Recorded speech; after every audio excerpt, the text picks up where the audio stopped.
Peace talks between the Ethiopian government and rebels are continuing in Kenya. The African Union-led process is hosting senior commanders from both sides following the signing of a permanent cessation of hostilities agreement in Pretoria. The parties agreed to stop the war that has been raging since November 2020. Coletta Wanjohi, our correspondent in Addis Ababa, has more. The delegations from the Ethiopian government and the Tigray People's Liberation Front, who are the rebels, will deliberate on how to implement a permanent ceasefire in the country's north. A conflict that began 2 years ago is yet to end. We are very much keen in moving forward, though political delegates actually reached to the agreement, but now it's up to the military as to how to implement that. We will reach at the timetable, but what is now crucial and what we have to move forward fastly is our people in Tigray, particularly where TPLF used to be, and that our defense forces have not reached at, need aid shortly, and we have to expedite this process so that we have to begin services. Services have begun in the areas where our defense forces are there, but in the areas also where we had not access, we have to quickly reconnect services, both telecoms, energy, and banking systems. The head of the Ethiopian National Defense Forces and the chief of the Tigray Defense Forces are the focal people in the Nairobi talks. At the previous meeting in Pretoria, the Ethiopian government and the rebels agreed to recognize only one national defense force. So their focus in Nairobi will now be on how to implement their agreed program of disarmament, demobilization, and reintegration of the TPLF combatants into society. This meeting is expected to provide a clear roadmap for the resumption of humanitarian supplies and restoring services that had been cut off in the Tigray region.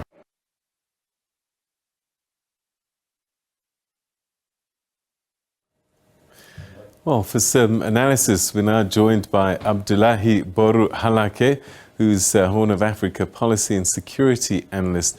Thanks so much indeed for joining us. Welcome to the program. My pleasure.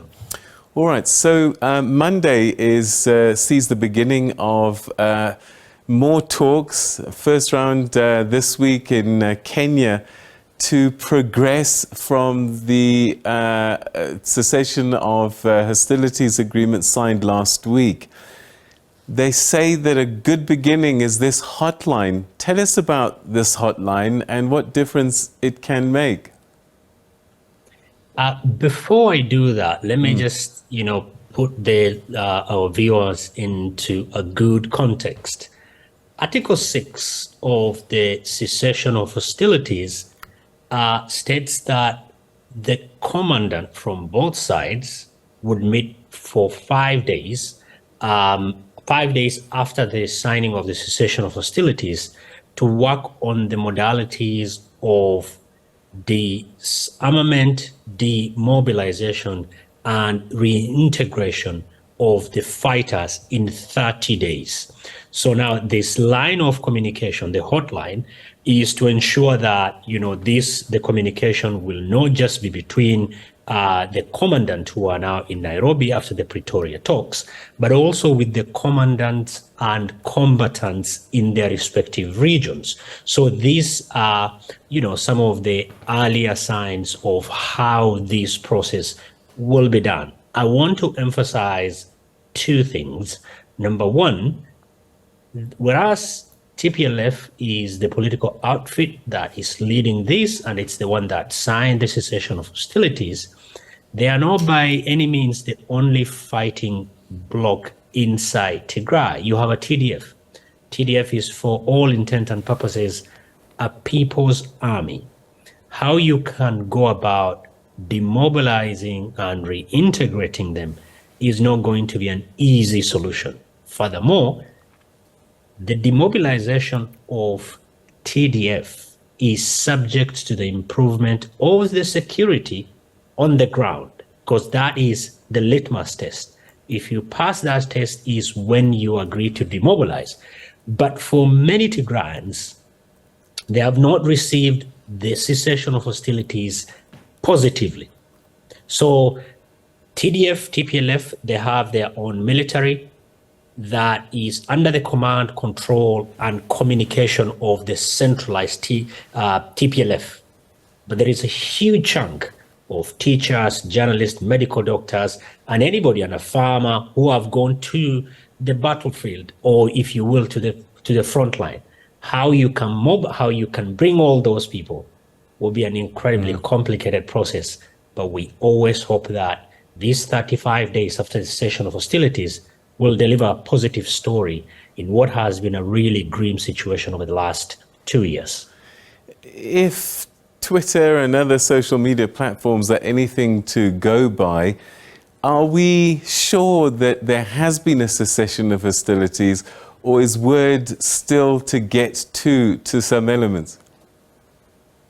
The reality is, personally, having been following this for the last 2 years, it is not going to be like we'll turn on a switch and everything will be all right. There are teething problems, and this is partly because the way this cessation of hostilities is crafted was bound to create some of those and many more to come. The cessation of hostilities was between TPLF and the Ethiopian government. They are not the only warring parties. There is Eritrea, and there is an assortment of militias from some of these communities or regions.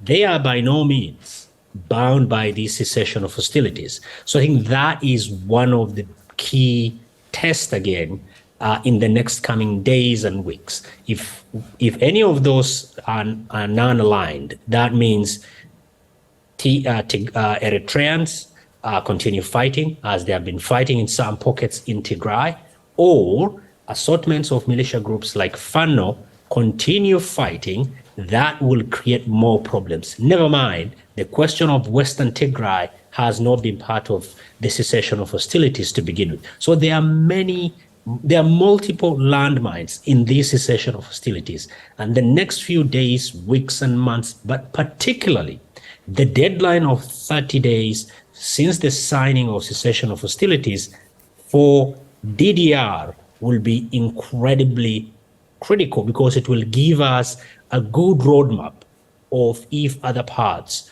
of the cessation of hostilities, I think it's around 12 articles, are going to be respected. We spoke about this last week, but I guess as the politicians talk about the cessation of hostilities and perhaps finding a political solution, on the ground are real people that are starving, that have a lack of communication, that are in the midst of a famine, and medication is also an issue. I guess this perhaps needs to happen much quicker than everything else. Oh, absolutely. Absolutely. There is no doubt about it. Any one extra day of delay is going to be catastrophic. Last week when I was on your show, I mentioned that the margin of error for the implementation of A, the cessation of hostilities, and B, sustainable peace moving forward is critical in Tigray, in Ethiopia, and the entire Horn of Africa region. The mediators and the negotiators from both sides have an absolutely no margin for error. Any slight slip up that might lead to resumption of conflict is absolutely catastrophic, not just to the Tigrayans, 5.2 million who live in the Tigrayan region and in need of humanitarian aid, not for the people in the Afar region, which is closer to the Tigrayan region, and the Amara region. Never mind the Somali region that is also battling drought. Never mind the Oromia region where fighting has already resumed. So this is not a question about just the Tigrayans and the federal government. It is a question of entire Ethiopia. A slip-up, a minor slip-up, a return to the day when the cessation of hostilities was signed is not going to be good for any particular party, and furthermore, the entire Ethiopia. What do you think can be achieved in this round of talks post this signing of this agreement? It seems like it's not a lot of time. There isn't time. Time is of essence in this. Time is absolutely of essence in this. But if, let's say, those hotlines are opened up, if, let's say, humanitarian aid or humanitarian groups are given unimpeded access to Tigray, and the cessation of hostilities hold, and people start getting food aid that they desperately need, that is a step in the right direction. If one child in Tigray who could die, his or her life is saved, that is positive.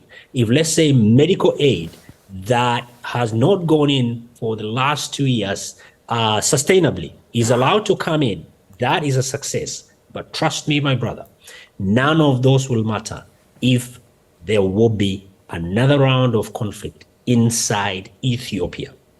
It is not in anybody's interest. Our hope and our honest hope is to always be hopeful that this cessation of hostilities will hold, and it will lead to a sustainable agreement that will go back to where this country was 2 years. I just want to emphasize there are probably over 2 million internally displaced people. There are 800,000 refugees, 100,000 of them from Eritrea, who are inside Ethiopia.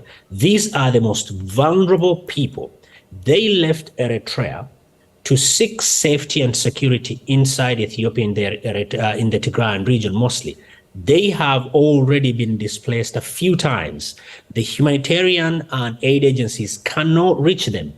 And we've not had rain, adequate rain, for the last 5 seasons, including this, and a potential 6th failed season in March, April, and May. We are looking at an unprecedented crisis that does not only affect Ethiopia, but the conflict in Ethiopia makes it incredibly difficult.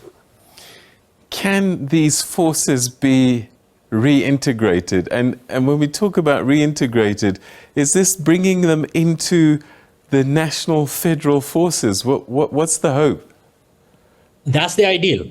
The ideal is, because some of them were people who were serving in the Ethiopian military before, Ethiopian federal military before. So an ideal circumstance is for all of them to be brought under one centralized command, because that is what the cessation of hostilities document says. Ethiopia will have one federal military. That is the ideal. But that is going to be very difficult. These are people who are faced as, combatants in the battlefield. And if we could borrow from what happened in South Sudan, and that process is not complete, it is going to be very, very, very difficult, but it's not impossible. But like with many peace processes, it is baby steps, and those steps have to be taken. And it's an organic process. You cannot short-circuit this process and expect a positive or sustained outcome. The parties have got their job cut out for them. The mediators and facilitators have their job cut out for them. It's for the international community to ensure that there are costs to people who will violate the terms of ceasefire. It is on the international community also to continue supporting this process, to support the Ethiopia humanitarian aid, to support the refugees and IDP population, probably one of the most vulnerable groups in this, particularly the Tigrayan, Eritrean refugees, and the return potentially of Tigrayans who have fled the country, some in Sudan and some elsewhere. Abdullahi, we'll leave it there for today. I've got no doubt we'll chat again very soon. Let's see how the rest of this week plays out. Thanks for your time as always. Thank you. My pleasure. My pleasure, my brother. Take care as always. Thank you. All right, that's Abdullahi Boru Halakhe, who's Horn of Africa policy and security analyst, looking for us at the ongoing talks between the Tigrayan government representatives and the federal government of Ethiopia after these peace talks produced, of course, that cessation of hostilities agreement last week.